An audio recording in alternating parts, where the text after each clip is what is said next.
Bismillahirrahmanirrahim. So today we will discuss blood supply of the face.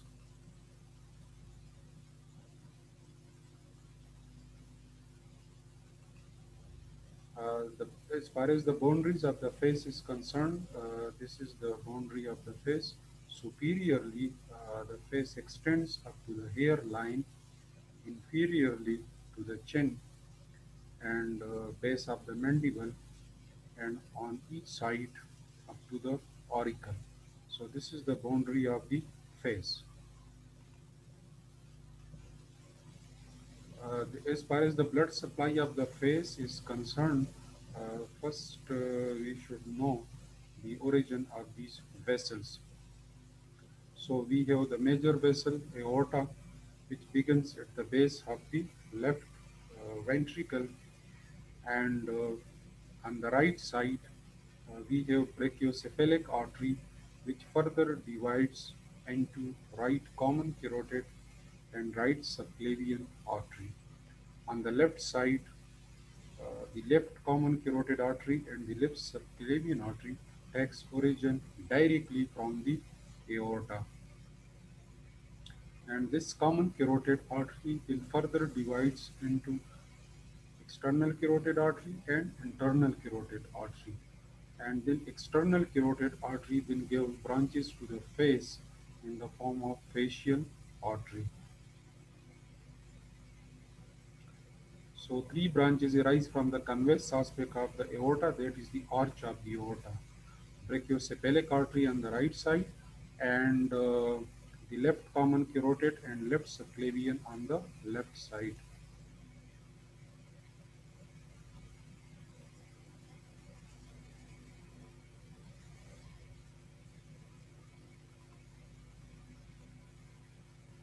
Common carotid artery divides into right and left common carotid artery, and the right common carotid artery is a branch of brachiocephalic artery, and it begins in the neck behind the right sternoclavicular joint. Left common carotid artery is a direct branch of the arch of aorta, and it begins in the thorax in front of the trachea, little left to the center of menobrium. Facial artery, as I told you, it's a branch of external carotid artery, and it's just above the tip of the greater kernel of the hyoid bone. It takes origin from the external carotid artery. Two parts of the facial artery. One is the cervical part, which runs upwards in the neck. The other is the facial part on the face. The cervical part, it runs upwards on the pharynx, deep to the posterior belly of the digastric and to the ramus of the mandible. It grooves the posterior border of submandibular gland. Branches of cervical part. Descending palatine, is the name indicates, this branch will supply the palatine tonsil and root of the tongue. Tonsillar branch, which supply the tonsils. Submental, which supply the submental triangle and the sublingual salivary gland. Glandular branches supplies the submandibular salivary gland and lymph nodes.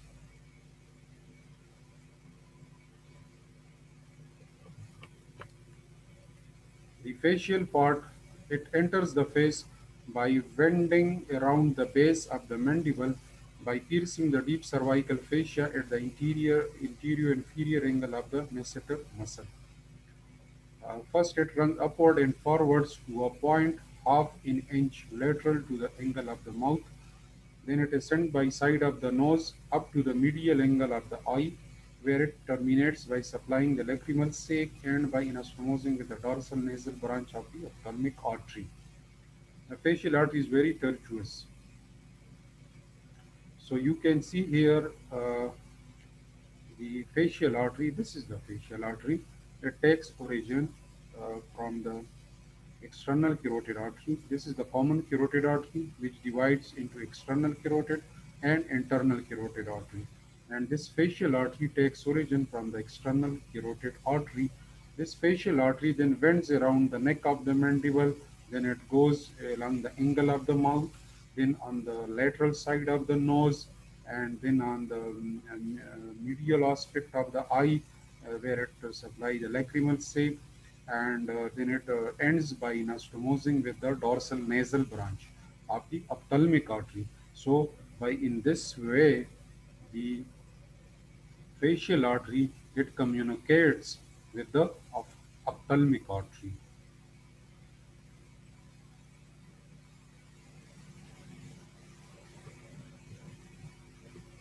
So the branches of the facial part is inferior labial, as the name indicates. This will supply the lower lip, superior labial, supply the upper lip, and inferior part of the nasal septum, and the lateral nasal, which supplies to the ala and dorsum of the nose. In anastomosis, the large interior branches in anastomosis with the similar branches of the opposite side and with the submental artery. At the medial angle of the eye, terminal branches of the facial artery anastomose with the branches of ophthalmic artery, and it's the site for anastomosis between the branches of the external carotid artery through the facial artery and internal carotid artery through the dorsal nasal branch. Infraorbital artery enters the face through the infraorbital foramen, and it supplies the lower eyelid and upper lip. Buccal artery, it enters the oxygenator muscle and supply structure in this area. Mental artery enter the face through the mental foramen and supply the chin. Transverse facial artery. Transverse facial artery is a branch of superficial temporal artery. After emerging from parotid gland, it runs forward over the masseter between the parotid duct and zygomatic arch, accompanied by the upper buccal branch of the facial nerve. It supplies the parotid gland and its duct, the masseter, and the overlying skin.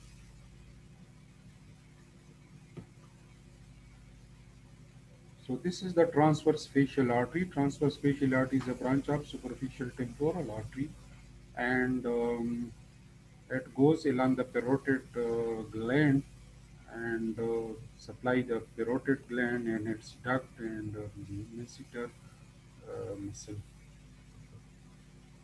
Ophthalmic artery, it gives us two small branches after enters the orbit, zygomaticofacial artery and dorsal nasal artery. This dorsal nasal artery is a branch which anastomoses with the facial artery.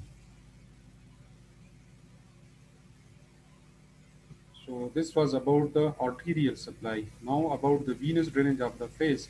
We have facial vein, which is the major vein draining the face, and transverse facial vein. Facial vein is the major vein draining the face. It begins as the angular vein at the medial angle of the eye. It is formed by the union of supratracheal and supraorbital veins. The angular vein continues the facial vein running downwards and backwards behind the facial artery. It, and then it joins the interior division of retromandibular vein and form the common facial vein, drain into the internal jugular vein. Now you can see this is the supra orbital vein and this is the supratrochlear vein. Both these veins, they join together, they form the angular vein.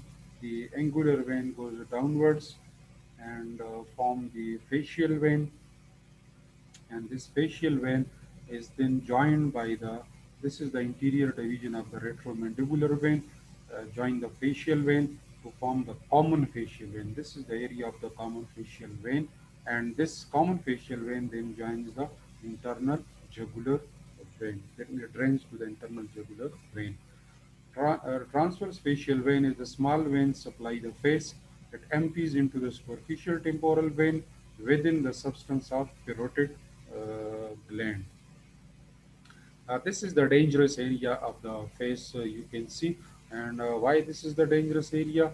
Because any infection in this area can lead to thrombosis of cavernous sinus, because this is the area, this facial vein, it, it communicates with the intracranial structure, the cavernous sinus, through the ophthalmic veins, supratracheal and supraorbital veins. The lymphatic drainage of the face is through we have three territories: upper territory, including the greater part of the forehead, this one, and the lateral part of the eyelids, the conjunctiva, lateral part of the cheek, and parotid area. Middle territory, this area, and this is the medial part of the forehead, external nose, upper lip, lateral part of lower lip, medial halls of eyelids, medial part of cheek, and greater part of lower jaw. The lower territory is to the submental nodes, and this is the central part of the lower lip and chin. So this was all about the arterial supply, the venous drainage, and the lymphatic drainage of the face.